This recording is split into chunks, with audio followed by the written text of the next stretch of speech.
며칠 전 뉴스에서 중국이 세계 최초로 3번을 접는 그런 폴더폰을 만들었다고 합니다.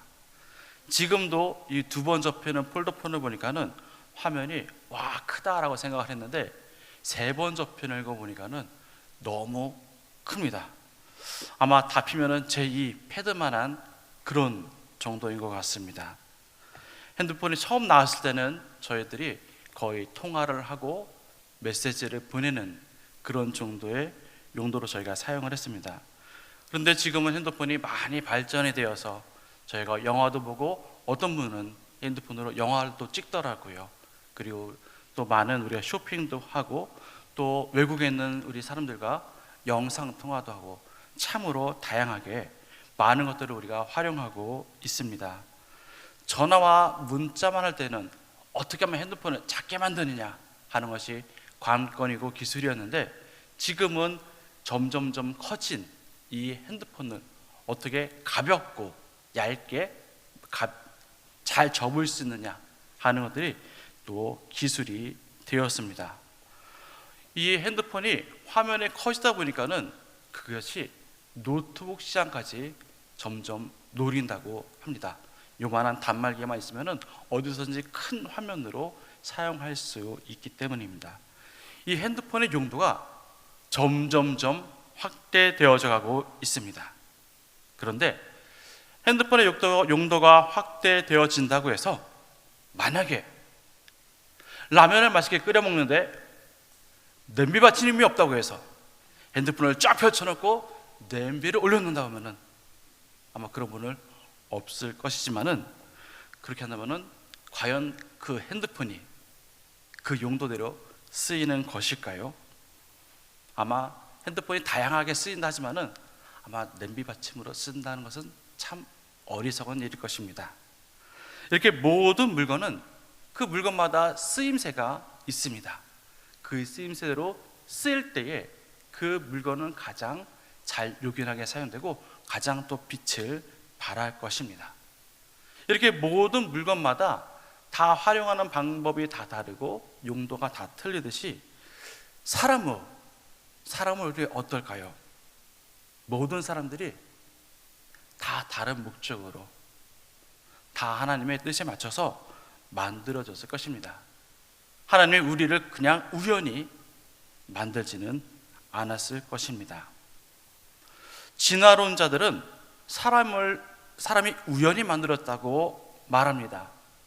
우주 폭발로 인해서 우주에 떠돌고 있는 가스와 먼지들이 서로 부딪혀서 이제 뭉쳐지게 돼서 이렇게 생긴 성운들이 또 충돌하여서 만들어진 행성, 그것이 바로 지구라고 합니다. 지구가 이렇게 우연히 만들어졌듯이 지구에 있는 그 바닷속에 있는 어떤 유기화합물질, 이 박테리아들이 서로 합성되고 그것이 단세포 생물이 되고 그것이 또 점점 진화하여서 또 조류로, 동물로, 어류로 진화했다고 이야기합니다. 사람도 원숭이가 진화해서 되었다고 말합니다. 그럼 결국 사람과 짐승과 같은 존재라는 것입니다. 한 사람의 값어치가 그 동물, 닭과 돼지와 같은 목숨의 값어치가 된다는 것입니다. 여러분의 목숨의 값어치가 그런 돼지와 닭의 값어치와 같습니까? 철학에서는 인간의 근원적인 존재 이유를 나는 생각한다, 고로 존재한다 라는 그 데카르트의 말처럼 인간은 생각할 때에 인간으로서 존재의 가치가 있다고 말합니다. 여러분은 이 앞의 내용들에 대해서 어떻게 생각하십니까? 우리가 그냥 우연히 만들어졌고 우리가 생각할 때 존재 가치가 있다고 여겨지십니까? 내 성경은 분명히 하나님께서 인간을 창조하셨고 인간 창조에 목적이 있다고 말씀하고 있습니다. 첫 번째로 하나님의 형상대로 사람을 창조하셨습니다. 사람은 어느 날 우연히 그냥 만들어진 존재가 아닌 것입니다. 진화해서 된 존재가 아니라는 것입니다. 하나님께서 자신의 형상과 자신의 모양대로 우리를 만든 우리는 그런 존재입니다. 26절 말씀에 하나님이 이르시되 우리의 형상을 따라 우리의 모양대로 우리가 사람을 만들고 그들로 바다의 물고기와 하늘의 새와 가축과 온 땅과 땅에 기는 모든 것을 다스리게 하자 하시고, 하나님이 어느 날 갑자기 인간을 만들어야겠다 라고 해서 우리가 만들어진 존재가 아닙니다. 오늘 보면 말씀에 우리의 형상을 따라 우리의 모양대로 라고 말씀하고 있습니다. 우리라는 복수를 사용하고 계십니다. 성부 하나님, 성자 하나님, 성령 하나님께서 세 분이서 함께 의논하여 인간을 만드셨습니다. 하나님의 계획과 하나님의 섭리대로, 하나님의 모양과 하나님의 형상대로 모든 피조물 가운데에 가장 귀한 존재로 우리가 만들어졌습니다. 창조의 가장 마지막 날 하나님께서 모든 것을 다 창조하시고 인간이 살만한 조건을 갖춰 놓으신 후 하나님께서는 우리를 위해서 그 모든 것을 예비하신 후 인간을 만드신 것입니다. 형상이라는 말은 하나님과 정신적으로 또 공유하는 것을 말합니다. 모양이라는 것은 우리의 이 신체적으로 닮은 것을 말합니다. 하나님이 우리와 같이 머리가 있고 손발이 있고 몸통이 있고 이렇게 형태가 있다고 하는 것은 아닙니다. 우리가 하나님과 함께 할 수 있다는 것입니다. 유물론자들은 그들은 우연히 우리가 만들어졌고 우리의 존재의 값어치가 별로 없다고 이야기합니다. 그러나 우리는 하나님과 같은 형상으로, 하나님과 같은 모양으로 만들어진 존재이기에 우리는 하나님과 교제할 수 있고 하나님을 찬양할 수 있고 하나님을 예배할 수 있는 그런 존재가 되었습니다. 그래서 우리는 하나님의 말씀대로, 하나님의 뜻대로 살아가야 하는 그런 존재입니다. 이것이 믿어지지 않는다면 우리는 결코 하나님을 섬길 수가 없습니다. 하나님을 믿을 수가 없고 하나님의 그 말씀대로 살아갈 수가 없습니다. 하나님이 우리의 창조주라는 그 사실이 믿어질 때에 우리는 하나님을 예배할 수 있게 됩니다. 그렇기 때문에 우리는 모든 사람들이 실수로 우연히 만들어지고 태어난 존재가 아니라는 것입니다. 어떤 목사님의 자녀가 없어서 하나님께 오랜 시간 동안 자녀를 갖게 해달라고 기도를 하셨습니다. 오랜 시간이 지나서 드디어 그 사모님이 임신을 하게 되었습니다. 그래서 바라던 그 아이가 태어나려고 할 때에 마지막 검사를 하였을 때 그 아이가 조금 특별한 아이라는 것을 알게 되었습니다. 그럼에도 불구하고 어떻게 할까 하다가 의사는 낙태를 하라고 권면을 했지만은 아니다, 하나님께서 분명히 무슨 뜻인가 있을 것이다 라고 기도했습니다. 하나님께서는 그 목사님에게 이렇게 응답해 주셨습니다. 이 아이는 너무나 특별한 아이다.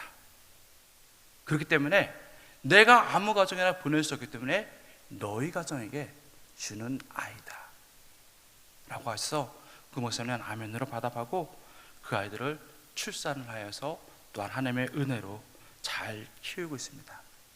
한 사람 한 사람, 어떠한 사람이든지 그냥 무심코 우연히 태어난 존재는 없습니다.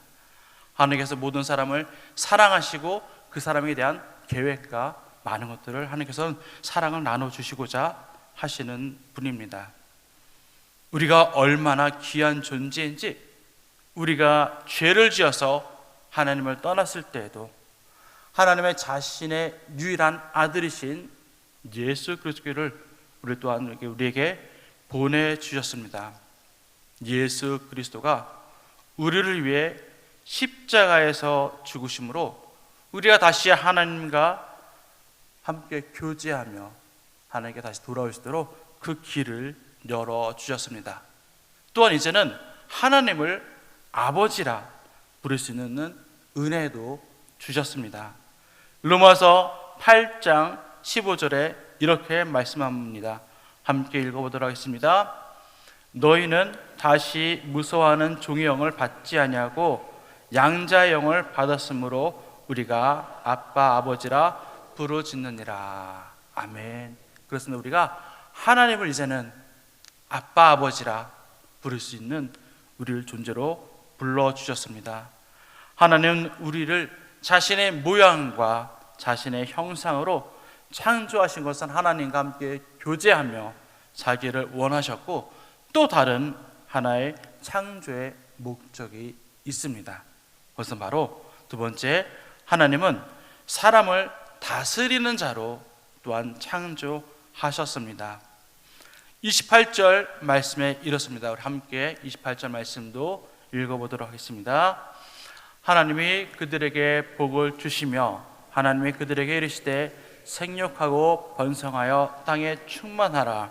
땅을 정복하라. 바다의 물고기와 하늘의 새와 땅에 움직이는 모든 생물을 다스리라 하시니라. 아멘.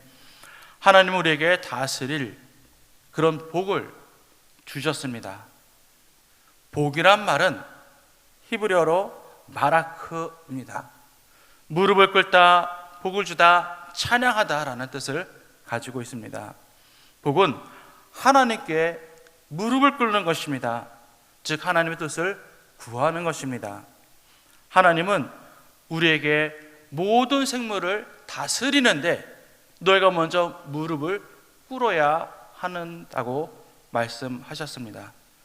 우리가 명심해야 할 것은 우리가 무릎을 꿇음으로 통해서 내가 창조주가 아니고 내가 주인이 아니고 나는 하나님의 뜻을 받아서 다스리는 자인 것을 우리는 분명히 명심해야 합니다.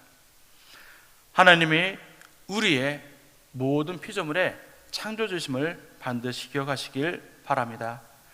하나님의 형상을 닮은 우리는 하나님의 대리자로 하나님의 뜻으로 다스리는 자로 부르셨습니다.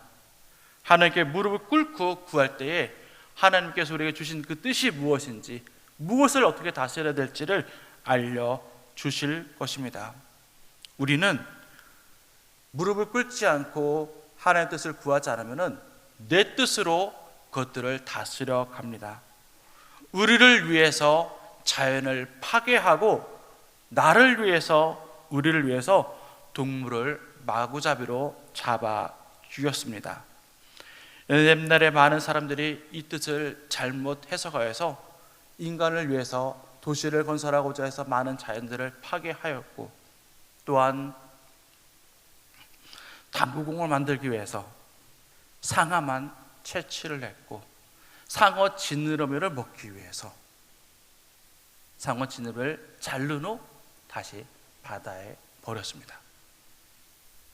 상어가 결국은 죽지요. 우리는 우리의 마음대로 뜻대로 그렇게 다스려 왔습니다. 하나님께 무릎을 꿇을 때에, 하나님의 뜻이 무엇인지 알려달라고 할 때에 우리는 하나님 뜻대로 세상을 다스려 갈 수 있습니다. 우리가 무릎을 꿇지 않아서 모든 피조물들은 파괴되었고 고통을 받게 되었습니다. 로마서 8장 21절에 이렇게 말씀합니다. 그 바라는 것은 피조물도 썩어짐의 종로로 단 데서 해방되어 하나님의 자녀들의 영광의 자유에 이르는 것이니라. 아멘. 모든 피조물들도 고통을 겪습니다.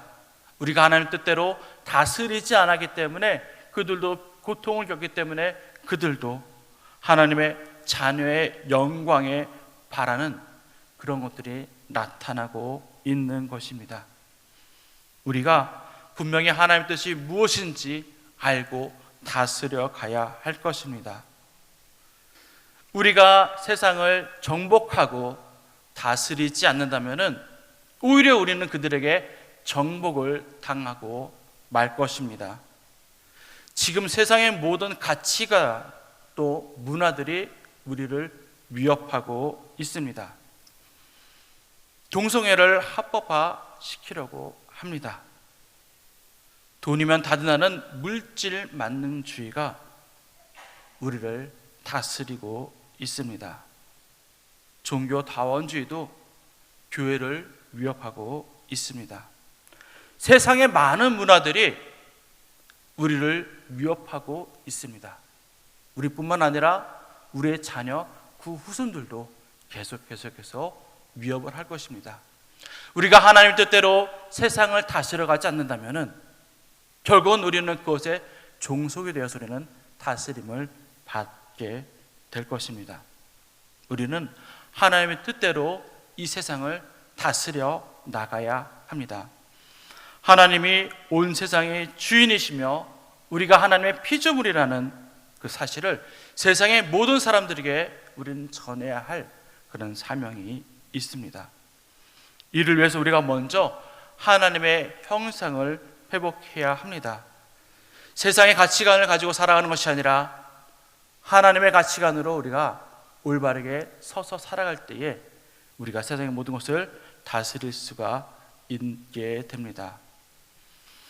이번 주 새생명 전도 축제가 있었습니다. 우리가 작정하고 기도하고 만나고 초청했던 그 오이코스들이 있습니다. 오늘 많이 오시지 못했는데 그분들도 하나님의 뜻대로 살아갈 수 있도록 하나님이 누구신지 알도록 창조주가 누구신지 알도록 그분에게 주어진 목적대로 살기 위해서 우리는 다시 한번 그들을 초청해서 언제나 주님의 자녀로 살아갈 수 있게 해야 합니다. 우리가 비록 이 초청장치가 끝난다 할지라도 우리 주변에 있는 분들, 우리 가정에서, 학교에서, 직장에서, 사업장에서 만나시는 모든 분들에게 우리가 하나님의 창조주시고 우리의 구원자 되심을 우리는 반드시 증거하며 살아가야 합니다. 이로써 세상에 하나님의 통치가 드러나도록 하나님의 뜻이 그것을 다스려 가시도록 우리가 살아가시도록 소망합니다. 이를 위해서 존재하는 저와 여러분들에게를 간절히 소망합니다. 함께 기도하겠습니다.